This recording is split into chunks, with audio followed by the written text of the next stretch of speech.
number 30 pick in the 2024 NBA draft, the Boston Celtics do select Baylor Scheierman here, and he will join the recent NBA championship roster for the Boston Celtics. And we knew coming into this draft, look, you're looking for front court depth and you're looking for wing depth. Well, that's exactly what they got. Wasn't my first choice, I will admit. I really liked the Kyle Filipowski, the big from Duke, but coming from producer Smitty, we got a steal here. Let's break down the recent pick of Baylor Scheierman. All right, hometown, he is going to be from New England, so he is definitely up there from Nebraska. I apologize. You know I'm not very good at geography here. So, age 23 years old. He is a senior, 6'6", and he weighs about 202 pounds. He was overall for Nick Roloff. He was number 30 on the big board and number 14 overall when it comes to the wing. Let's break down the wing from Creighton, shall we? We got a crafty scorer. Can get a bucket from any spot, and you know that's what Brad Stevens likes to have on his roster here. He's a movement shooter, an off-ball mover. He rebounds efficiently, and he has a good feel for the game.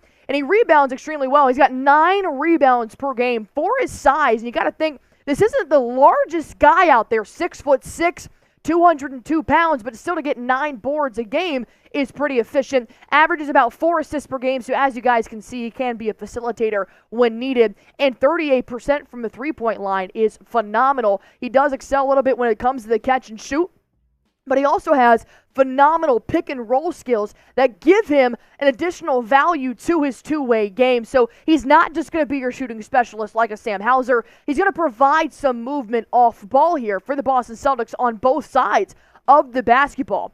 Unfortunately, he's not the best athlete here. He dunks only when he has space, so you're not going to be getting a coast-to-coast type of dunker here. But he's limited defensively with heavy feet moving laterally coming from the ringers, Kevin O'Connor. And he did log only 29 blocks in 162 collegiate games. So the dog in him is definitely going to have to come about here soon, eventually playing for Boston. But the thing is, you don't need him to be your leading blocker. You got Derek White, you got Drew Hauser. I mean, the starting five. The starting five are blocking machines here. Once again, Smith, we're looking for a guy that can develop on the bench, have a role player. And you wanted wing depth and front court depth. Did I want somebody a little bit bigger than 6'6"? Yes, but they're hitting their quota.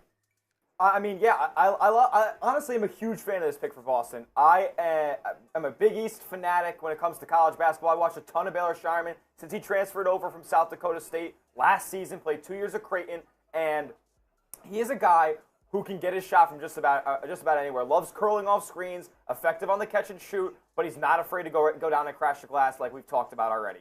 He's scrappy, and yes, there are concerns about his ability to defend at the pro level, but are we sitting here and acting like Sam Hauser was this lockdown defender, even as early as in college and as late as last season? I mean, he got cooked against the Miami Heat. Then you look at, fast forward to the Celtics NBA Finals run against the Dallas Mavericks, and this guy's D'ing up Kyrie Irving and Luka Doncic and making them have to take tough shots and miss tough shots and even blocking them in some scenarios.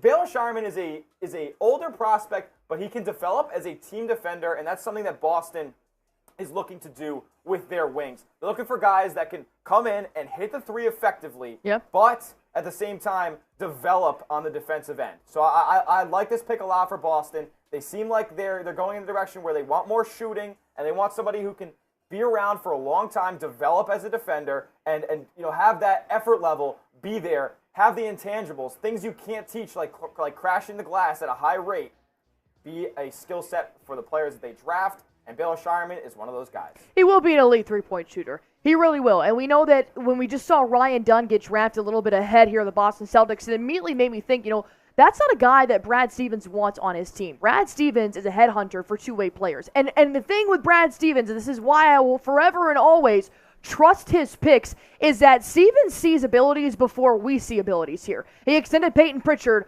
well before Peyton Pritchard nearly transformed his ability And from being just a solid catch-and-shoot point guard to an efficient two-way player, same with Sam Hauser, who showed that defensive side more so this year than I've ever seen in the NBA. So we know Brad Stevens, he will draft players and he will trade for players because he sees their full potential, not for what they are right now. So knowing that he is not even close to his ceiling just yet does give me hopes here. And the Boston Celtics are looking for an efficient catch-and-shoot three-point shooter that also defends on the outside.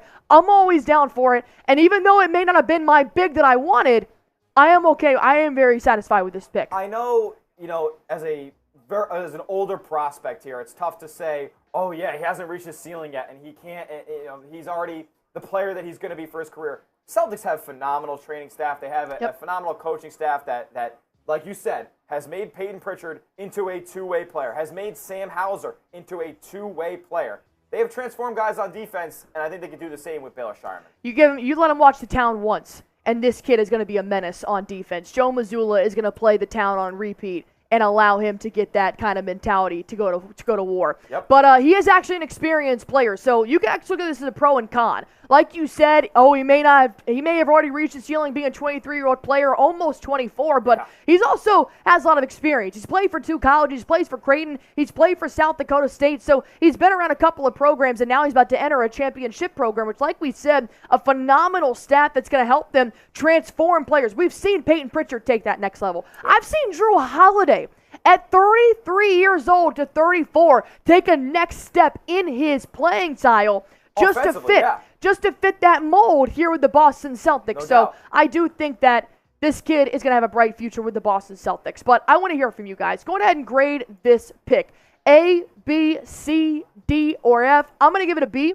A solid B. I do definitely think that at some point you are going to have to possibly try to go for that secondary big, because we now know Porzingis is not going to be ready for the start of the NBA season. That's what Brad Stevens is telling us. We know Al Horford has about 1 more year in his contract, and Luke Kornet entering free agency. We're not 100% sure if he will be returning to the Boston Celtics. So maybe Brad Stevens can take it with number 54 tomorrow, or also go into the NBA free agency as well. Grade this pick down below. As always, hit that sub button for me. Anything and everything Boston Celtics. You know we're going to have it right here on Celtics Today by Chat Sports. I don't want you guys to miss any of this. So 37,000 subscribers. Help us get to 38,000 right now. Hit that sub button for anything and everything Boston Celtics.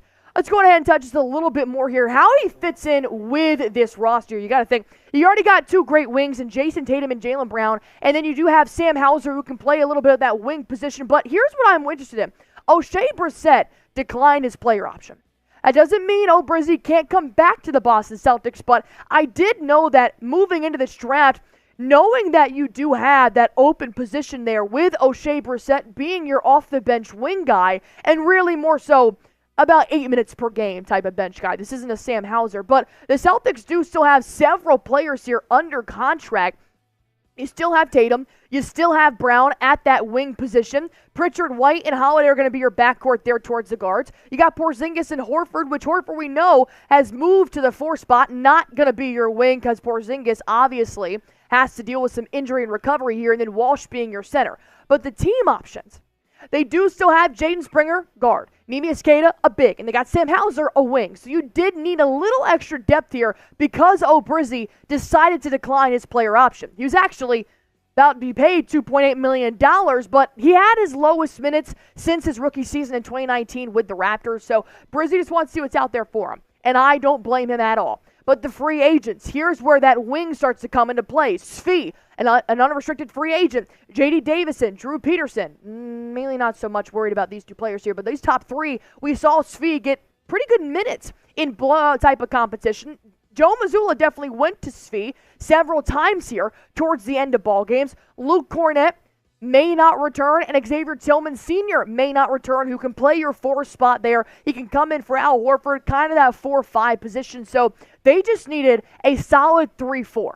A solid wing that was going to give you that small/power forward type of position here because of Oshae Brissett declining his player option and still having 8 players that are coming back next year. You're not asking for a starter. You're asking for a role player. I'm damn near a 3rd string, if you will. Here's what Kevin O'Connor, the Ringer, had to say about this wing from Creighton. He's a versatile shooter who can drain threes from way beyond the arc using screens, handoffs, and movement within the flow of the offense. Capable ball handler who can attack closeouts using the threat of his jumper with pump fakes to get into pull-ups and floaters. So, like we said, he's going to be an efficient player on offense with the three ball, with the ball handling, but he also has the size to be an effective defensive player, but that lack of athleticism is a little bit of a concern to me because he's not going to be perfect. He's a rookie. But like I said, Smitty said, the Celtics had the resources to make him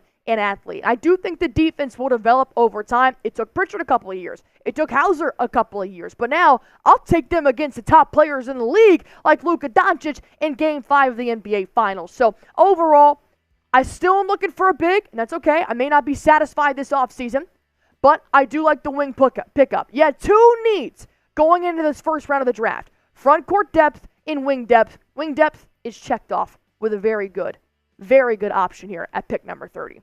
All right, who do you guys want the Celtics to draft in the second round? Pick number 54 is what the Boston Celtics do have tomorrow. We will be live tomorrow as well for the second day of the NBA draft. Picks 31 through 58 with the Boston Celtics right there at number 54. Comment your selection down below, and as always, subscribe to Boston Celtics by Chat Sports for anything and everything on your NBA champions, baby. Go on ahead, do me a solid, and hit that sub button for me.